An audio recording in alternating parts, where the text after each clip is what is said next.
feel so bad for that teacher. It's like, yeah, See, it's like 18 boys and 7 girls or something. oh It's my really bad. gosh. Yeah, yeah. I was the boys teacher when you walked into my classroom. The parents, if they didn't know me, they would walk in and they'd look around because I had a gigantic classroom. I was also a shop teacher. Okay, cool. And so I had like a klepper kayak skeleton hanging from the ceiling. I had some bicycles in there because I commuted by bicycle for 30 years to work. Cool. And yeah, the parents would walk in and go, "Whoa, you're a real Yeah. boys teacher." Yeah, that's awesome. And I would apologize to the girls. Some of them probably were into it though. Oh yeah, they were. And you know what? I live in a rural area, so and I grew up spent a lot of time on my uncle's farm, so I have a fond heart for the farm kids. Yeah. Yeah, so it was. Where are you out of? I live an hour east of Toronto. Okay. Yeah. I'm trying to think. So, I went to school at Cornell in New Okay. York. Yep. And I grew up in Detroit and I used to drive through Canada pre 9/11 to go to school. Yes. And I'd pick up a guy named Jim. He was in my grade. He was on the men's soccer team. He lived on a peach farm Yes. about similars. I can't remember, somewhere in the middle of Ontario. Yeah, And he'd I'd be in pick him St. up. Catharines area, Niagara Yeah. Falls, Hamilton. Yeah. Yeah, that's Yeah, probably he lived about an hour and a half from Niagara Falls. Yep. And west. yeah, And yeah. I'd pick him up on the way, and he'd always get me in all sorts of trouble. Like he wouldn't have his visa, Oh, or like jeez. he'd be buying all the beer at the duty free store, and we weren't 21 yet, and the different alcohol ages. I'd be like, oh god, no. Yeah, yeah, that's so cool. Yeah, you know what? Yeah. It's I know where you're from because I when I listen or watch the movie and that sort of stuff. So my daughter lives in Windsor, Oh, nice, awesome. or as I call it, South Detroit. Yeah, totally. That's the Journey song, right? Yeah, exactly. That's right. And then I do know where you grew up skiing Yeah. because my daughter's been there and she's like, "Dad, this is like a garbage dump. I think like it's." Yeah, it's a landfill. I don't think it's garbage though. Oh, I think okay. it's just dirt. Yeah. Okay. Yeah. I looked into it. I always assumed it was a garbage dump growing up, and Yep. then they were like, "Oh, it's just like we had to put all this dirt somewhere, and we put it here." Oh, that's so cool. So you're the Yeah. first person that I've done this with that I don't really know. And I was there's a guy that I met through listening to another podcast, and he's a telemark skier, and he works in a shop in Ellicottville, New York. Okay. And he was talking to I can't remember, her name was Korean, I think, and she's got a website, Ski Moms, I think it's called, or a Facebook cool. group, and it's like, and she runs this business, and I think it's like consulting and that sort of stuff, and saying to she works with ski resorts, saying you're missing the untapped dollars by not focusing on families. Yeah. Like, you know what? We get to the ski hill and it's like, where are the goggles? We need goggles.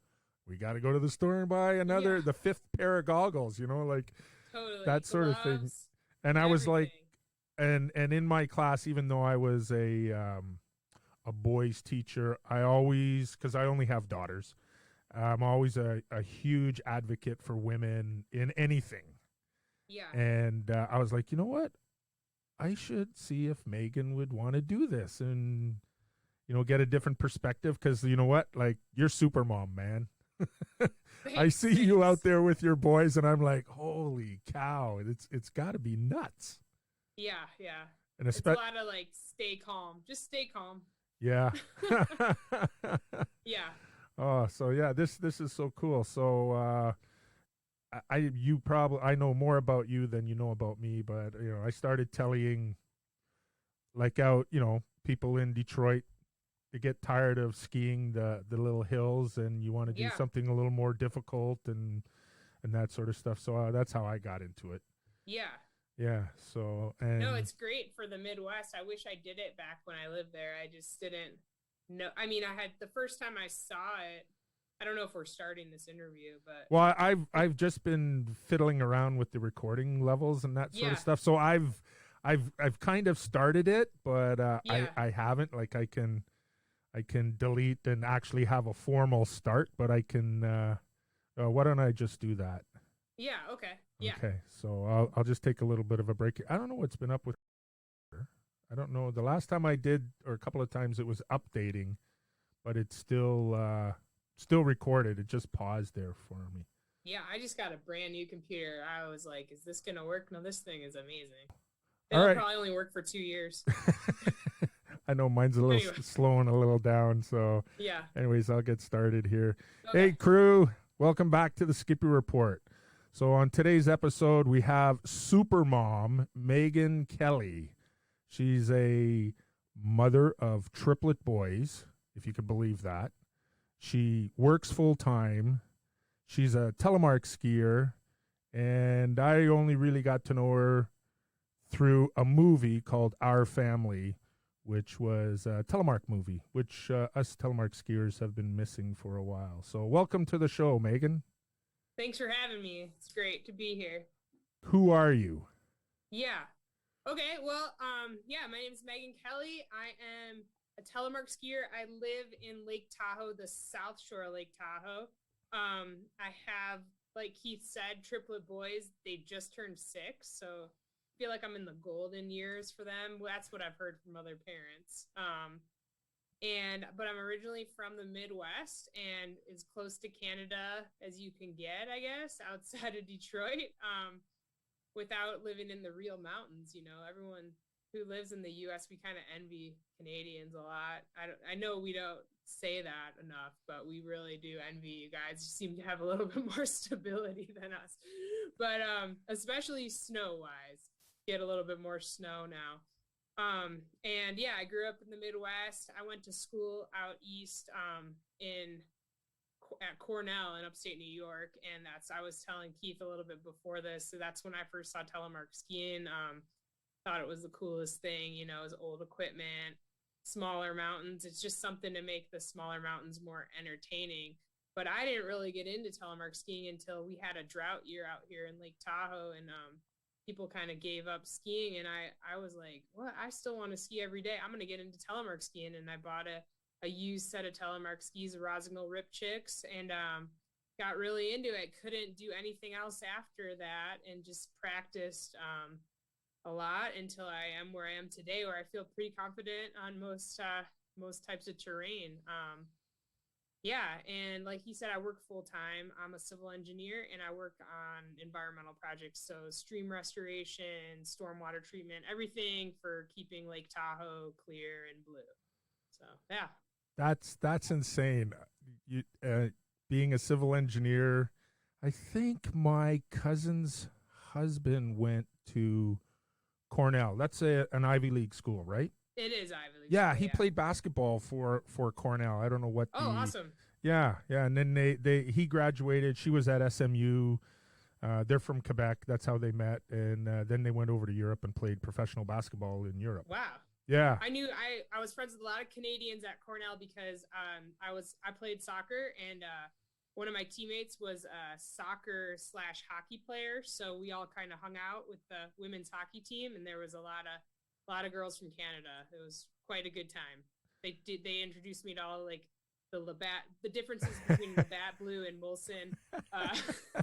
So learned all about that. Yeah, I have this great story because we always chide Americans on the lack of strength of their beer, and some friends were out playing hockey, and they would go to a craft brewery afterwards, and there's this new guy who had never been to a craft brewery, so the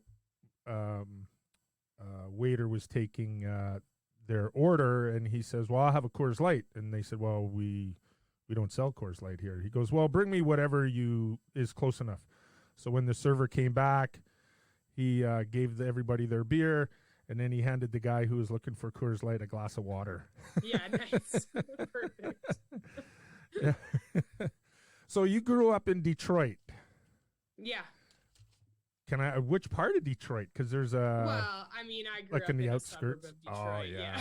Yeah. It's crazy. You know what? I've ridden my bicycle around Lake Ontario a few times, and Cool. I find the way the suburbs of large cities in the U.S. work, they kind of dismantle the centers of the cities. True, yeah. Because after riding 100 miles touring, I'd have to ride an extra 25 miles out to where there was a big box store or something like that. Yeah. So I could get my groceries for the night and the next day because there was nothing left in this little town. Yeah. Because where I live on a byway on the north shore of Lake Ontario, and I'm 8 kilometers, so 5 miles from the next town east, and each town is one is maybe 18,000 people, and my town is now 14 or 15,000 people. We all have big grocery stores and that sort of stuff in each town, or small shops. But we found a hard time when we were touring, because I've toured around Lake Ontario 4 times. I found it hard if you wanted to stay close to the shore where it's nice and scenic, that it was tough to get groceries in that a lot of times. Yeah, that's wild. That is wild. Yeah, I think I agree. I feel, there's a long history there that I could get into that I probably botched too, but I used to read a lot about it. It's like my mom was actually worked for General Motors. Everybody in Detroit like has a connection to the big 3 automakers, and she worked there for like 40 years before retiring. And her first day of work was the day the Detroit race riots started in the late 60s, and she wasn't able to go to work. And she said that's when everybody started moving out of Detroit. And now, you hear about all the time, but like those inner cities are like food deserts. Like there's not even, fresh produce available, or grocery stores, or there's only convenience stores. And but I think people are finally onto that, despite like, our kind of history of, not addressing things quickly in America. I think the cities are making a comeback a little bit, but it's just taking time. So it was interesting. I try to watch. I watch half an hour at 5:30 of Canadian national news, and then about a half an hour local news, and then I'll watch American news. Try to be a little well informed. And I think it was last night on the CBS Evening News, they were talking about a part of Atlanta that was a food desert. And this woman was trying to advocate to get a grocery store. And I guess she went to all the large chains in and around Atlanta. And they said, there's not enough income in that neighborhood to support this. So they said, well, screw you.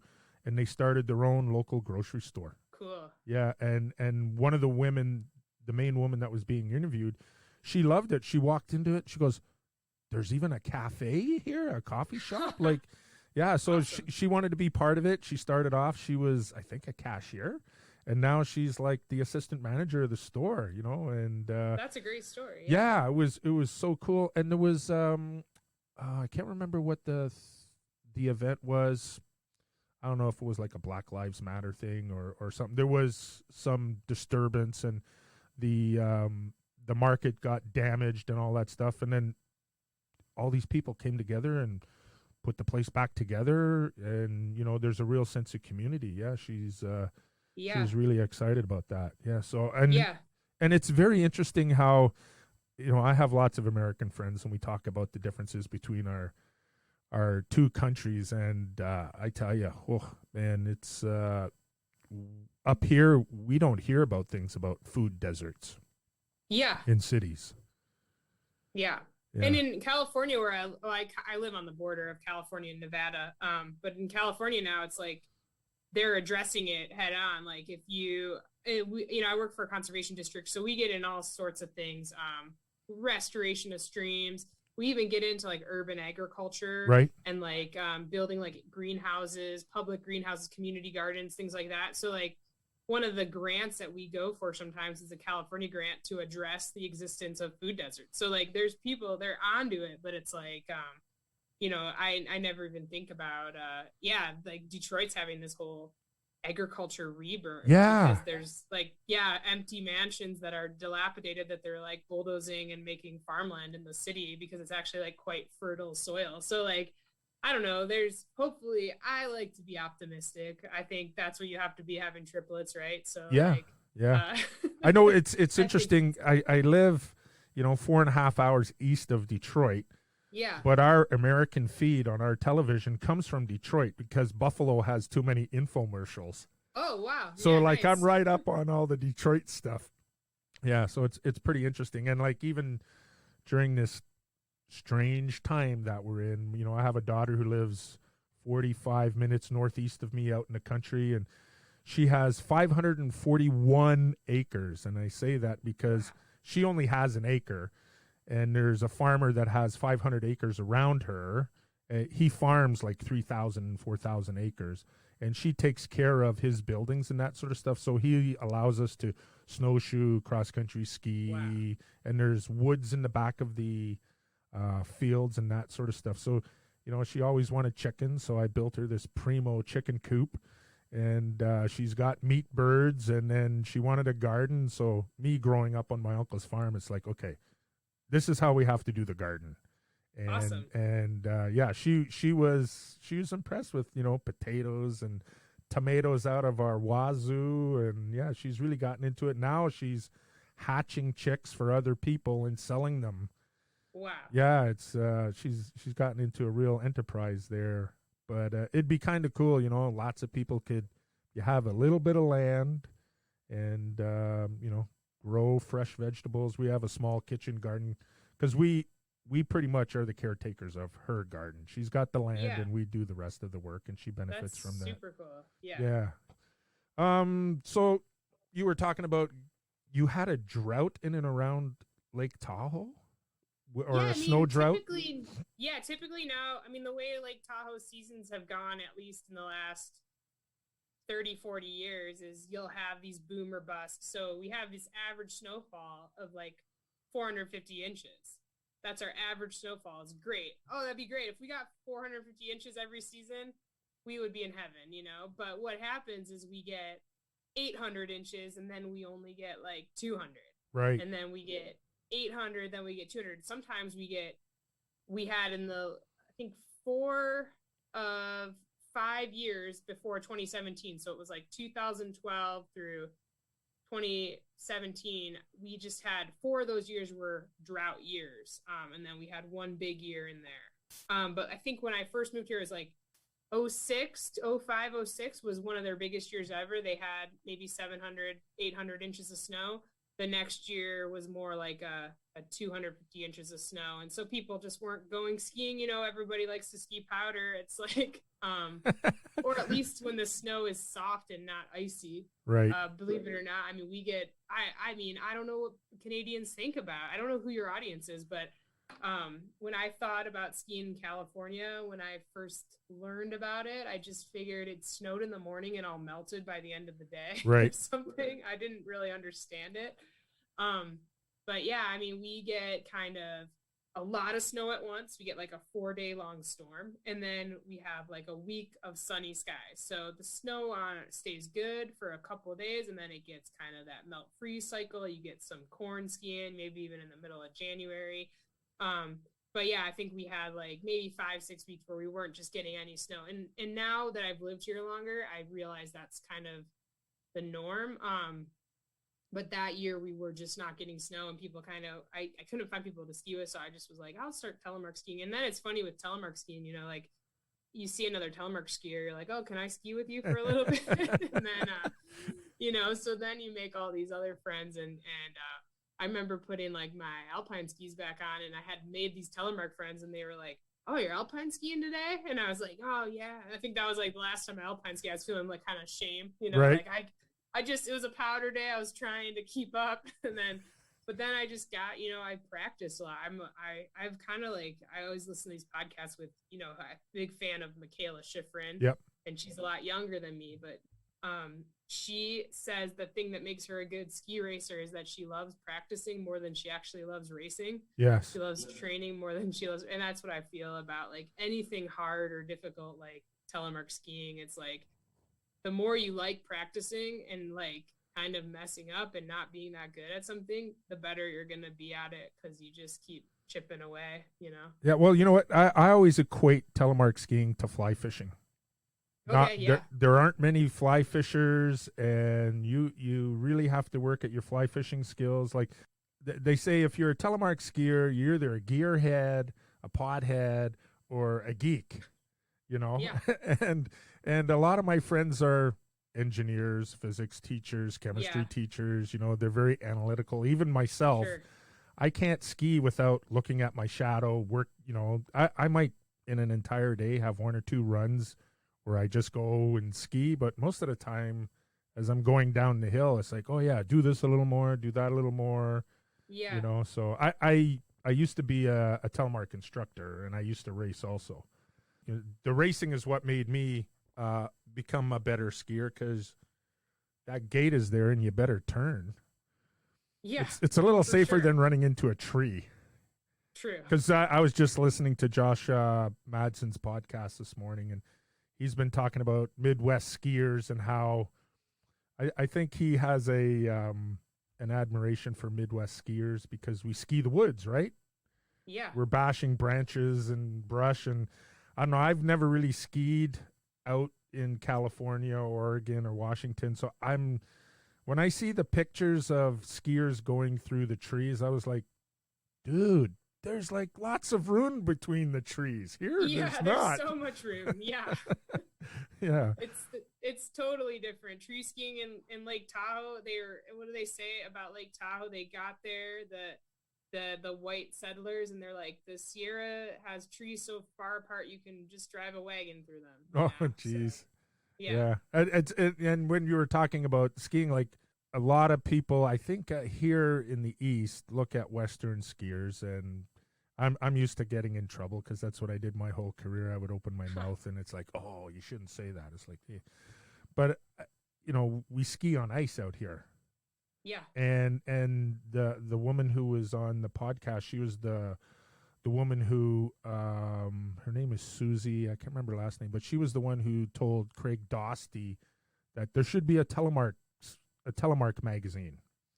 And so Susie Sutphin. Yeah, that's it. You had Susie Sutphin. You talked to her. That's I great. I didn't, but Josh did. Josh did. Okay, Yeah, yeah, he was she's on amazing. yesterday. Yeah, and she's from Ohio, and she was Yeah. talking about how the skiing. She's in her youth spent more time skiing at night than during the day.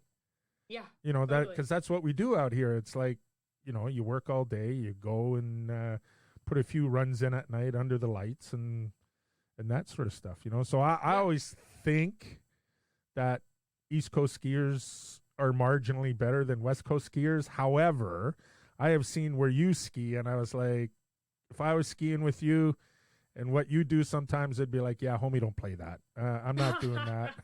I've bashed my body up so many times. It's like, yeah, I'm not going off that. I'm starting to slow down a little myself. I hear you. I don't know. If you guys out there want to see what Meghan does, you should look her up on Instagram. What's your handle on Instagram? It's Meghan Kelly Tellies. And you need to check out the movie Our Family. Yeah, it's a really good movie. That's I was amazed. Like even Taylor Johnson was in there. Yeah. And I've got to ski with him. And I remember I had never really skied out west, and one year my wife, I suggested to her that we go to their end of year barbecue, and she's like, you don't like flying, you're going to fly to Utah for a weekend for a barbecue? And I said, I think it's only 3 hours to fly. It takes me 6 hours to get to my cottage on the Quebec-Vermont border. What's the difference? So then she says to me, she does a little bit of research, and she says, do you know that the off season to fly from Toronto to Salt Lake City is like December, January? I was like, no, I didn't know that. And then she says the magical words, I can send you. And I was like, hell yeah, you're going to send me just for saying that. So we planned it the next year. I went and visited Josh for a week. And the first day there was an East Coast day. And then afterwards, they said I hit it just right, because every day there was a minimum of 12 inches of fresh powder. Wow. Lots of times there was like above the knees and that sort of stuff. And I remember him dragging me into some trees at Alta, and I was like, dude, I can't keep this up. And he's like, oh, right, you're on those skis, like East Coast skis, right? Yeah, yeah. And I remember wiping out, and I also kayak, and I almost drowned kayaking, and I was like, I choked on powder. I was like, this is just like water, man. Yeah, liquid sure. water, yeah. Isn't it funny how those sports all correlate? Like the best part of all those sports is when the water or the snow hits you in the face. Oh yeah, yep, yeah. Yeah, you know what? I'm a sailor. I love Yeah. being and a water skier too, because Megan's also a water skier. Yeah. You Yeah, should check out I'm in another short film where we a team of five other women and we sailed from Iceland to Greenland and skied a bunch of first descents. I was So it's going to called ask you about that because while I was Yeah, doing yeah. a little bit of research, I was like, "That's like the dream ski trip. Do it It by was amazing. sailboat." Yeah. It was called It's called Shifting Ice and Changing Tides. Really? So, yeah. And what's it like skiing? Like you really do ski almost right down to the water? Oh yeah, it's wild. I mean, I would recommend for anyone who likes skiing and water to go to Iceland once, COVID allows travel again and go up to the West Fjords or even just like Arukari. I think I probably botched that name. One of the funniest things is one of my 6-year-olds can pronounce everything, and I'm always like, "Can you pronounce this for me?" He's got like no previous American accent, but yeah, the Troll Peninsula, but like the West Fjords, there's special people. They're so friendly, and you can like charter a sailboat and go sail into different fjords. You can even get dropped off and then ski over a mountain range and drop back down to another fjord, and they'll pick you up over there. But yeah, like when we went in 2014, it was they had a big year, and there was a lot of couloirs that hadn't been skied before in Iceland. We got to ski some of those, and that was more like corn skiing. And then we sailed 4.5, 5 days across the Denmark Strait that separates Iceland and Greenland, and we originally thought we were going to have to sail 200 miles south of the southern tip of Greenland because of sea ice, but the sea ice conditions allowed us to sail right into the southern point, and there's all of these amazing fjords that you can motor up there. At that point you have no wind because they're like Yes. deep crevices, and there's like 6,000 foot peaks jutting right out of the ocean, Really? and you can climb those and ski like couloirs right down to the fjord. And yeah, we got about 5 or 6 days in almost like California style weather skiing in Greenland. People were like, "This is unheard of. We never get a 5 day high pressure window." Just skiing all around southern Greenland, all first descents, because previously people had only gotten in there for climbing trips and stuff because of the sea ice. And Right. then we were getting chased out of southern Greenland by the sea ice, was about to kind of migrate down from the east shore. And we had to sail, and we tried to beat this storm, but we got caught in this storm for about 16 hours, and Wow. it was terrifying, but we made it. We're here today to live and tell about it. We didn't get much footage of that for the movie because I think that would have just made people seasick. I know we have wicked storms here. I can't remember who I was talking to, and they were like from Europe, and they're like Lake Ontario. They're like, "This is a lake," and they were taking the train from Toronto to Montreal. And that's what it was. And they said to my friend who was on the train, it's like, "What body of water is that?" "Oh, that's Lake Ontario." And then 2 hours later, it's like, "Well, what body of water is that?" "Well, that's Lake Ontario." And they're like, Yeah, "What?" Totally. Yeah. So I used to sail out here, and Lake Ontario is the second smallest lake, and we still get like 12-foot seas out there in bad storms. It's you pop up at the top of a wave, and there's the land, and down in a trough, and it's just all green around you, right? Yeah. So I have to ask you, how does a young woman from the Midwest get into these sorts of opportunities? I mean, for me, it's always just been perseverance, I guess, or trying new things. I don't know. I grew up really, I mean, I skied a little bit. I had ski club, just like you said, night skiing. We just went out on the buses at night, and we just went to ski club at Mount Brighton and skied Friday and Saturday nights. And I mean, every once in a while I had a friend who was going to northern Michigan. We got to go to the big mountains up there, like Boyne Mountain. I've been there. Yeah, exactly. And then but I was a soccer player. I just was playing soccer, really into it. Always pretty good at all sorts of sports. Like I played basketball, I played soccer, I could pretty much pick up any of those kind of ball sports and do pretty well at them.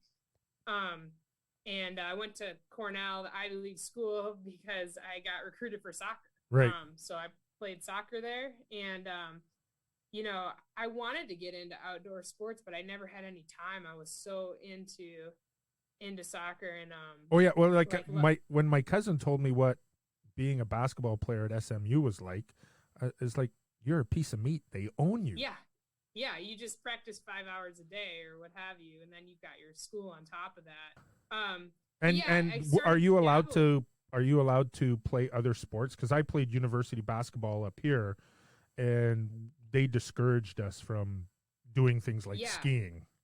you were discouraged, but you know, we just don't ask, don't tell kind Right. of policy. And I found out that you could get a $99 season pass to the local hill there as Greek Peak. And Oh yes. Yeah. so, yeah, we started just going skiing there. And then, you know, after school, I moved out west to just try it out. I moved to Colorado first, and that's when I saw some kayakers kayaking. I'm like, well, I'll figure out how to do that, you know. Right. And it's just the same thing. Go talk to people. Say, how did you get into this? What did you do? Oh, you just bought a kayak and you started doing it, or you took one class. And so, yeah, you know, I just kind of would save up and try to chip away at these different sports.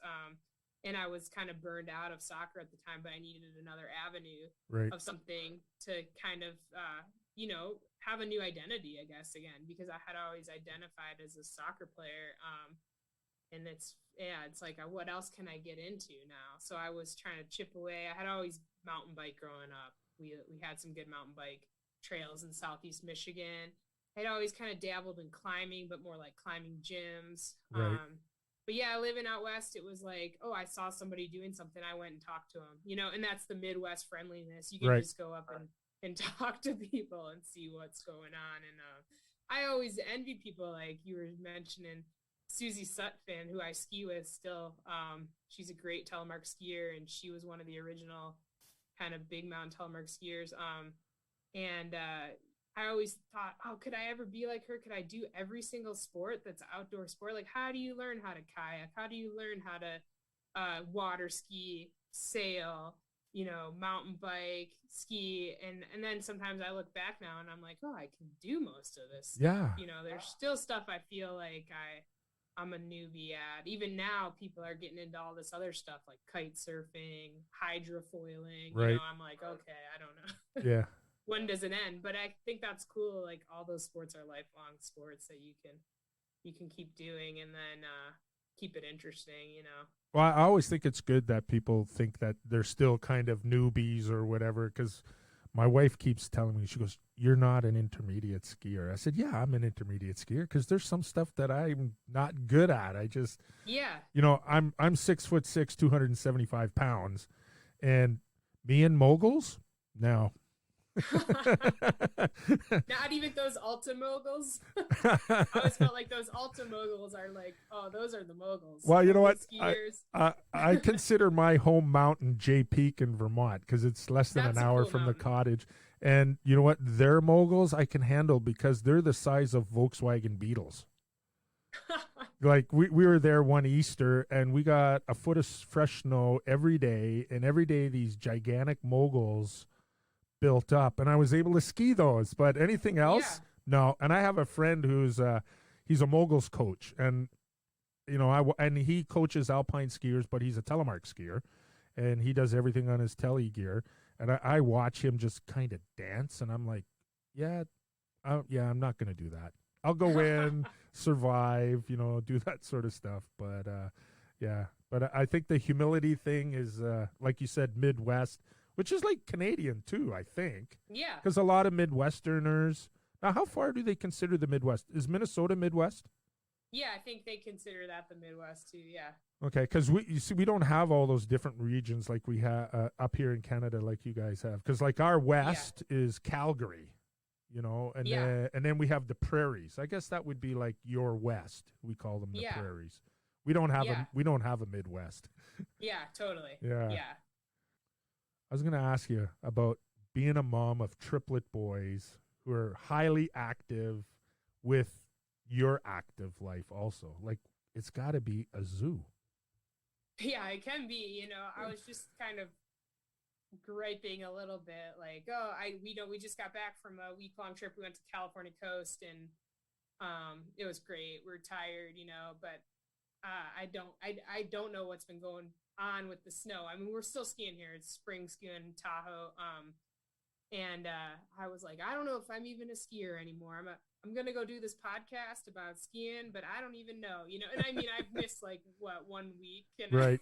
but it's more of like, yeah, I definitely had to cut back on my personal, especially when they were really young, when they were 3 and under, they didn't really notice if I was gone. If I went and I said, I had this kind of personal goal when they were 2. I had set this goal to ski 4 new California 14,000-foot peaks. And I had set this goal, and I was like telling people I'm going to do this. And I got through the first one, and I mean, I was worked. I was probably sleep deprived from 2 years of sleep deprivation. And it was a hard one. It was way back, probably a 14-mile approach or something. Oh, we did geez. it in the day. And it was Split Mountain. And I was so tired, and I'm walking out of Split Mountain. I think we had left at 4 in the morning, and we were walking out to the car at 4 p.m. or 5 p.m. So it's 13 hours straight of moving. And I was like, I don't know if I got this in me anymore. And but sure enough, I like rallied. I did 2 more that season. I didn't make it to my 4 Right. goal, but I figured I did 1 for each triplet. So I kind of reassessed. So, but that was a kind of a wake-up call for me. But every year is different. Like, I thought, oh, as they get older, I'll have more time for kind of these personal pursuits. I could get back into kind of ski mountaineering or what have you. And I've found so far, as they get older, I kind of want to spend more time with them, and they also recognize when I'm not there. So Right.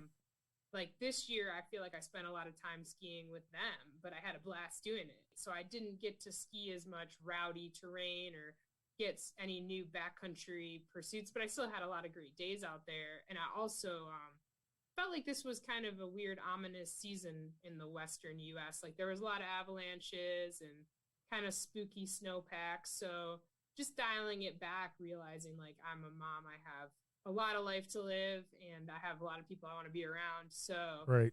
no need to push it. Just you can still have fun, especially telemark skiing. Like Yeah. you can have fun meadow skipping. You don't need to push it and be skiing couloirs that could slide, or you can just have fun out there skiing trees and 30-degree powder.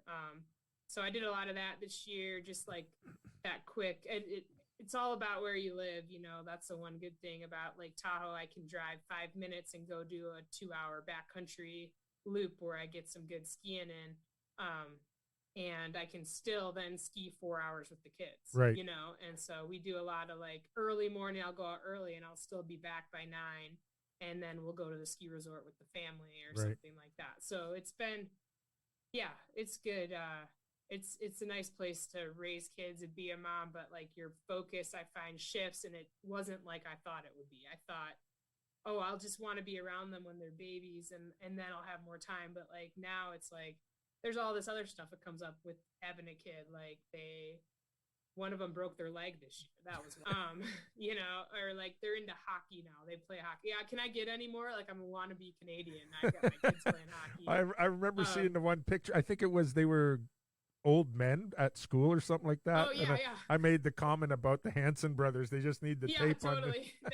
That's a good one. They got to be the Hanson brothers one year for Halloween or something. Oh yeah, that would be so rad. Yeah, and so yeah, like there's things come up, and you just got to do them. And it's just interesting. Like I think that's cool though. If you were just a ski bum and you got to be a ski bum for your whole life, and maybe you didn't have to like dial back your skiing, I think you would just start taking it for granted. Now every day I'm out there, it doesn't matter how the snow is. I'm just like happy to be out there skiing. That's right.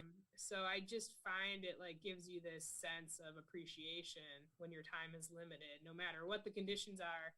I'm out here. This is so fun. Look how beautiful. What a beautiful day. And it could be like sideways snowing, hitting you in the face, and you're just like, oh, this is so great. I can't believe I'm out here. Yeah. Well, when you're talking about just being thankful for being outside, when I was talking to my friend Adam, who's got the podcast, and he was on the podcast here, and he's just a big outdoor enthusiast. and it doesn't matter. Skiing is skiing. And we were talking, he was a basketball player also. He grew up in Yeah. Buffalo. And we were talking about, you can talk to somebody who skis twice a year, and you ask them, are you a skier? And they're like, yeah, I'm a skier. But Yeah. are we still basketball players? Like, I played ball for 50 years. I'm really beat up. I don't play basketball anymore. But, Yeah.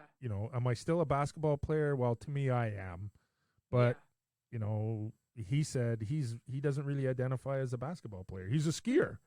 Yeah. Everybody, Cool. everybody, you get out there, it doesn't matter who you are, your first day doing pizza and French fry, Yeah. you're a skier, and Yeah. to me also, I really enjoyed raising my children at our local ski hill, which is like Mount Brighton. It's called Mount Kirby. It's 20 minutes away. It's Cool. 300 feet vertical. People poo-poo it, but we've had 3 boys racing the Snowboard World Cup in alpine snowboarding start at that hill. Yeah. And, for me, it doesn't matter where you get your turn, you get a turn. And I don't think they would have as much snow in Detroit as we would have sometimes. But my school's rural, and we would have snow days, and we're almost 100% bust. Some kids would show up on a snow day, but, 80% of the school lived out in the country. They didn't get to school. And so I would go home at lunchtime, grab my gear. There's this nice boulevard on this one road where the trees are spaced as if they're out west. You could put a wagon through it. And I would figure eight the trees. And I remember one day this dad goes, "Hey, are you Mr. Woods?" And I was like, "Yeah. Yeah, Sierra said you'd probably be out skiing there." And the kids That's awesome. they'd come back to school the next day and they're like, "You skied yesterday at lunch, right?" I was like, "Yeah." I don't care. Our ski hills were pretty much shut down. I guess our conservative government, which is like Republicans, they don't like skiing. And our ski hills were shut down from December 26th, after all the hills had got all their COVID protocol. You had to call, book a time, and our local hill, it wasn't as fun for me. I went out for a half a day, and I was like, yeah, I don't want to do this. But I found another hill that was a couple hours away. I didn't have to wear a mask the whole time. Yeah. Oh, so you had to wear it the whole time. Yeah, well, it depended. It depended on, I guess, the ski resort, right? Yeah. So this one place in a line, you had to wear a mask. This was the second place I skied. You had to wear a mask as you were approaching the chalet and that sort of stuff where there were people around. But while you're out skiing or riding the chair, and they said ride the chair as a single or with your household. Mm-hmm. And yeah, that's how it was here in America. Yeah. But the place where I normally go, if you were on the property, you had to wear a mask the whole time, which was okay. Wow. But me being my size, I'm a furnace. I wear shorts all the time. It's minus 40 out. Unless I'm skiing or working outdoors, I've got shorts on, like even outside. Yeah. So I don't know. I need those little breaks, especially while skiing, from wearing a mask because you fog up. Oh, yeah. When you're skiing hard or something, it's nice to be able to take it down. It could be minus 30 and I'm like just so hot. I take off my helmet and you could just see the steam coming off my head. Like, wow. That's how I'm a furnace. Yeah, for sure. Anyways, I think that's the coldest it's ever been in Lake Tahoe since I've lived here 15 years. I think it's only once ever been minus 30. Oh, really? Oh, no. One time. I went to university in Sudbury, which is 3 hours directly east of the Sioux, your Sioux.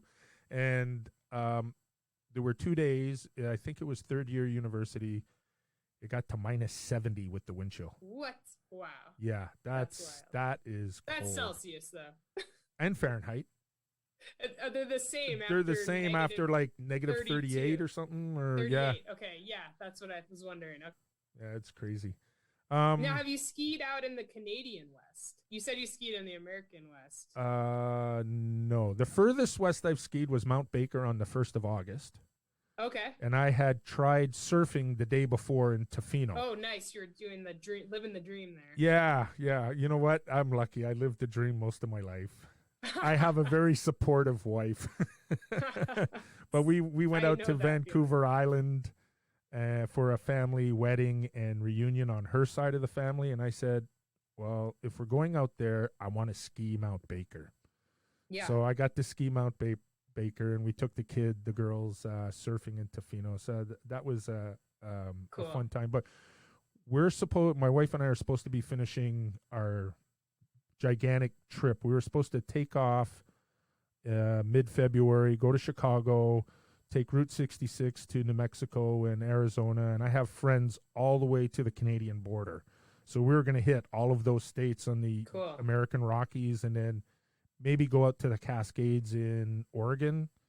Yeah. I have a friend out there, and then we were going to go up into BC and Alberta and ski. But I have not skied the West. I'm not a big Yeah. fan of flying. You know what? Yeah. I don't mind flying.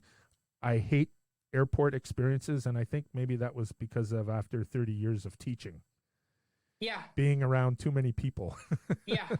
So Totally. this COVID isolation stuff, I don't mind. I'm one of those people, and you know what? When I take a look at a few of my friends, we're good with this. You know? So anyways, yeah, because we have a 41-foot fifth wheel. That's a toy hauler. Okay, great. Yeah, so we have our garage, and it's all human-powered toys. We don't put motorcycles in there. So, we've got paddle boards, bikes, skis. And I Cool. wanted, my wife to experience earning your turns. And when you come in and you're soaking wet from sweating, and having a garage in your trailer is a really nice place. You can get Sounds inside great. and change. Yeah, so that's what we were supposed to be doing, and just wrapping it up now, and probably heading to Kentucky, because there's a big bicycle rally in Georgetown, Kentucky. But I guess we'll have to put everything on hold for another year. Yeah. Hopefully still get to do it. Oh yeah, we'll do it. We'll do it. So Yeah. and I have lots. My wife, she has family in Banff and Canmore, Oh, great. and an uncle who lives in Kamloops, where I think it's Sunshine. Yeah. So I have and family in another Whistler. story kind of related to that. When I was 22, I rode my bike from Yellowstone National Park to Alaska. Wow. Bicycle, yeah. And so I rode all through the Canadian Rockies. And I loved it. I thought Glacier National Park across the border, Right. the International Peace Park, and then, went all through Kootenay, Banff, Jasper. And then we went on the Yellowhead Highway. Right. And took a ferry for a little bit, and then we rode into Alaska from like Haines Junction, and then around through I guess it's the Yukon, and then in back into Alaska. Yeah, it was a great trip. 3,000 miles Wow. of cycling. Yeah, but I do really like that area, and skiing there is unbelievable too. So Yeah, for sure. Now, the other thing that I want to ask you questions about the movie, Our Family. yeah, What your experience was like doing that? just filming for that. And Yeah. stuff. Was it mostly filmed around Lake Tahoe? Yeah, we mostly filmed it around Lake Tahoe. We did kind of a mixture of going out with each other, with Bevan and Ty, and sometimes we would just get some filming done together. Sometimes, like, I have this other filmer that I work with, Anthony. His company's First Tracks Productions, and we kind of did a trade. Like, I would be a ski model for him or what have you. And he wouldn't have to pay me or anything. Ski models get paid. It's wild. Wow. And then That's even better than a hand model. Yeah, totally. He would film some segments for the movie for us. And so, yeah, we filmed it. I think that year we only filmed in Lake Tahoe, and that was kind of the year I realized, like, oh man, this is really a lot harder. I thought, being a parent of 4-year-olds and 3-year-olds, even, yeah, it was just hard to find the time, especially working full time and everything like that. When you're filming, it's not like you're just going out in the backcountry and you do your quick run and you get out. You're out there for a half a day because you got to set everything up. You got to be like, okay, now we're going to hike back up and get that shot again. Oh, the light's not good. We're going to wait. But yeah, like the couple times I thought Ty and I were going to go out and nail some shots. One of the first shots we did, I watched him ski this line, and he's a great skier. And I think sometimes I forget how good he is, Ty Dayberry. And Yes. he's amazing, And he were on the top of this peak, Flagpole Peak, and I had skied the peak before, but not this line. It was a very steep committing line. It's called the Hollywood line. And I was also just a little bit like, oh, it's steep, but it feels pretty good avalanche wise. And he's like, okay, I'm gonna ski this part, but you can ski whatever way down you want after. And we're up there together, and we had a filmer, and he skis down, and he airs off this like 15-foot cliff, lands, skis a couple turns, and then skis through the chute, and he's down at the bottom. So they're like, oh, you're good to go, okay. And I'm like, well, that looked pretty fun. I think I'll just do that, you know. And so I air off the same cliff, just like a little bit to the left of him, and just like I land it, and then I'm like skiing out, but I hit some ice. I turned too hard and I hit some ice bulge, and then I just took a tumble. And of course I'm like, oh my god, I already blew this line. It was like perfect. I lost my GoPro, everything. And that's the thing about filming. Like sometimes you get too hyped up, or right. you get too amped up, and you really have to like control your emotions and just like. Anyway, we hiked back up. We did another line, and some of that footage is in there, and some of it isn't in there. And some shots you get, and some shots you don't. Like I think I felt like, wow, I skied a lot better last year than even this movie shows. But of course, we couldn't get all that on film, or we couldn't get it in the right format, or what have you. So it's definitely interesting filming for a movie. You think it's gonna go one way. And you just have to be happy with like the little 15-second segments you get, because you can't get everything perfect, on film, and it doesn't look exactly perfect, or your drone runs out of batteries. Right. You're in the Eastern Sierra trying to film some coolars, and the drones weren't syncing with the iPhones or something, so right. And one of the camera lenses broke, and it was like. So yeah, it's difficult filming for a movie, and I wish that we could do it again. We haven't been able to. I know Ty is working on a movie with just some people, but it takes a lot of effort, and it takes a lot of time, and it takes a lot of calling in favors to filmers. I can't imagine how much time it takes, because one year I had the opportunity to take my homeroom to the Toronto Film Festival. They have an education center, so we went, and we were able to film a 30-second little feature film, I guess, and we were there all day just for 30 seconds. I never realized how important editors were in putting together video projects and that sort of stuff, and how many times we had to repeat the scene, because we had 28 kids, everybody had a part, and there were so many camera angles, and then how we would have a scene, and then we would have to redo the scene and make sure that this camera was on, and just forever, however many views there are. And then when we watched the final product, we're like, we were there all day, probably spent 7 hours filming, and we got 30 seconds worth of footage. So I can't imagine, our little town here gets used a lot for movies, like Stephen King's It. Oh, cool. Was filmed a huge amount, more than 50%, I think, in our town. And then there's a bunch of other ones. I just noticed a friend of mine who has a bicycle company, one of their tandems is in a movie. And I looked at it, and I was like, that's Port Hope.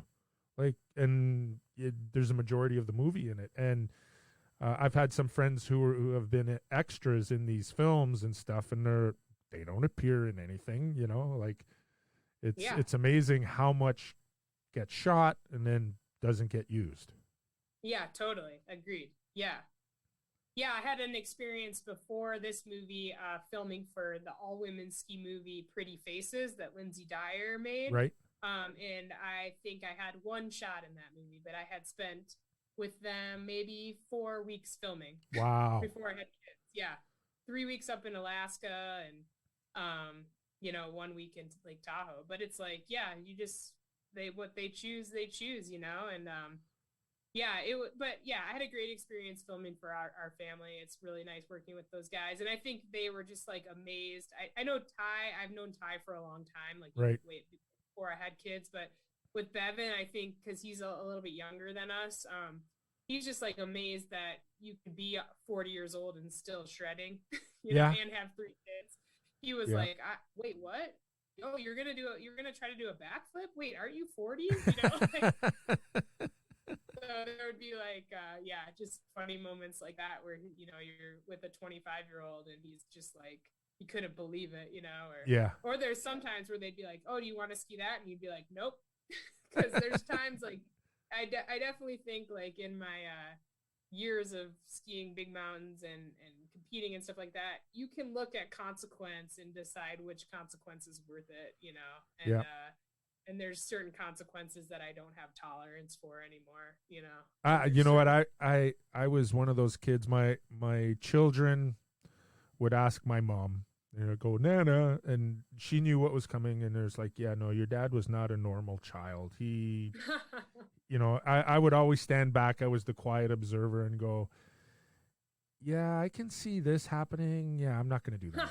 Yeah, I missed out on a lot of Yeah. opportunities because I knew I was going to get hurt.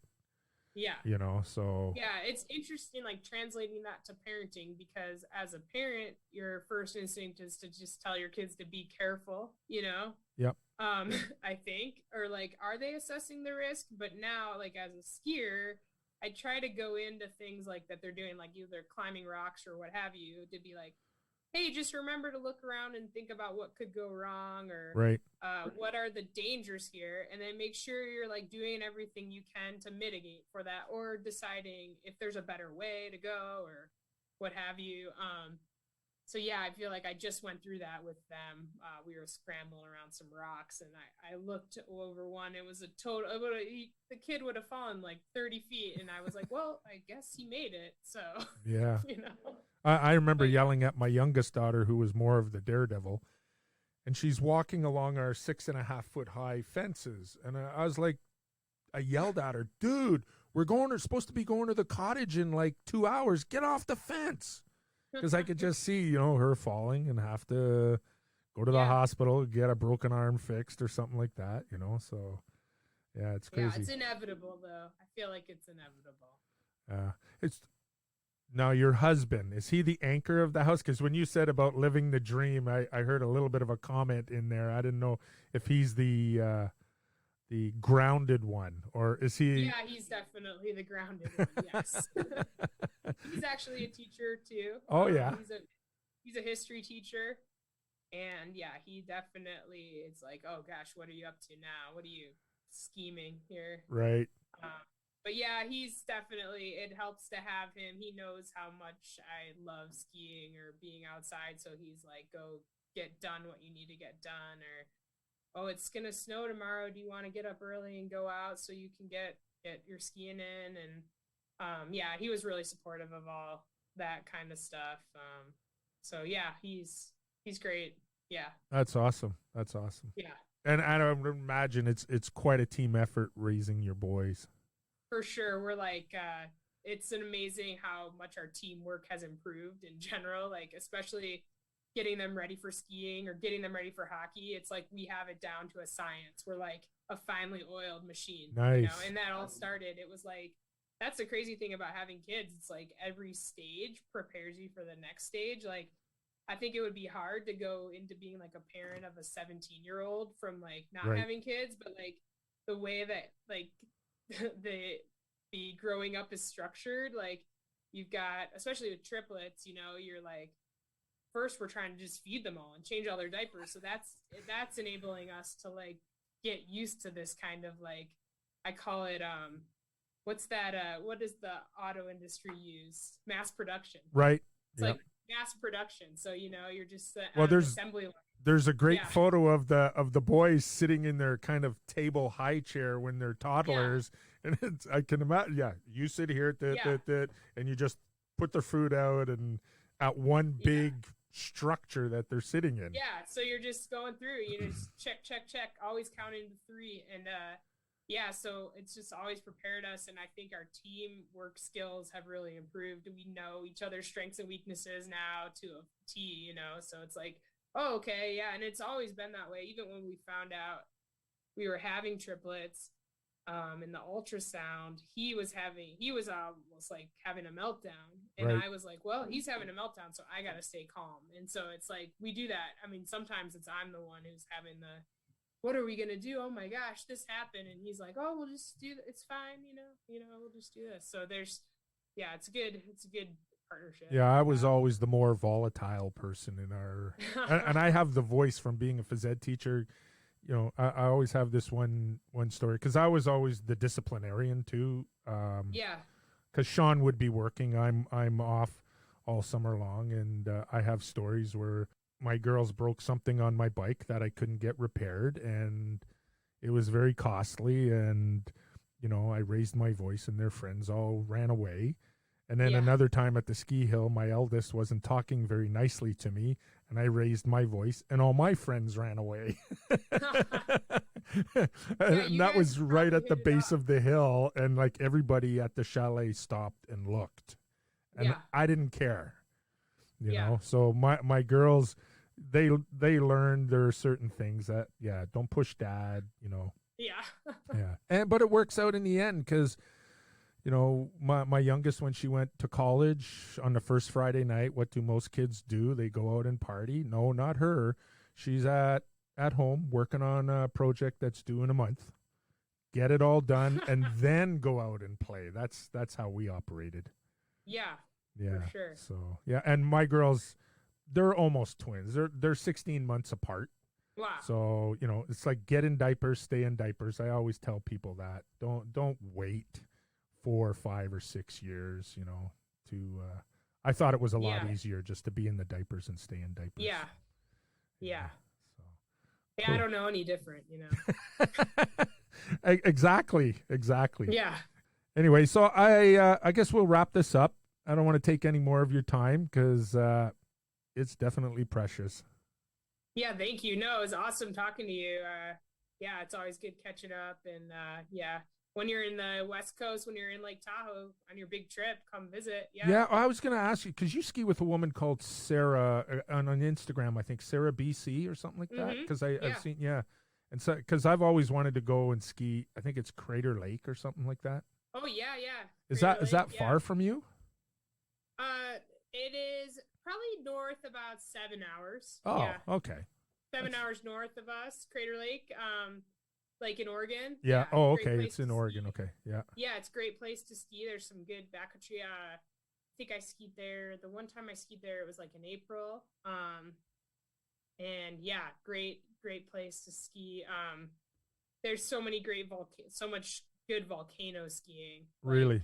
Once you get north of Lassen is about 4 hours north of Lake Tahoe. There's like about 11,000 foot volcano, and then you just keep stepping up. There's Shasta. Right. I ski that every year. That's 14,000, and I'd be skiing that around now, but our snowpack is just dismal. Well, I was going to say, you were talking about the snowpack, and earlier when we were talking about Canada and snow, we lost our snow 6 weeks ago. Yeah. Like it sucks. When I moved here from Quebec as a kid, I was like, Dad, there's like no snow here. What did we do? Yeah. So. Yeah, and I know this Tahoe, you can live the dream. You can. I biked to work today, but I could go drive up to 7,800 feet after work and go ski. Go skin up to 10,000 feet and get a little corn run if I wanted. Yeah. If I had time, I don't know if I do today. Right. But I did bike to work, so that was great. Just swing on out here. Just Tahoe's a great place, summer or winter or spring. Yeah, that's so cool. Yeah. That's so cool. Yeah. All right. Well, thanks very much, Megan, for thank you deciding for to come on the show. On the Skippy Report. Yeah. And I look forward to hearing the final product. Oh yeah, it'll be out probably next week sometime. Okay. I try to balance it. All right. Well, thanks a lot. Yeah, thanks. Have a good rest of your day. You too. Bye-bye.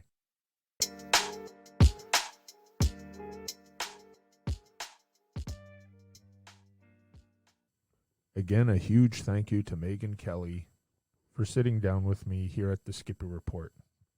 Check back later in a couple of weeks for the next episode.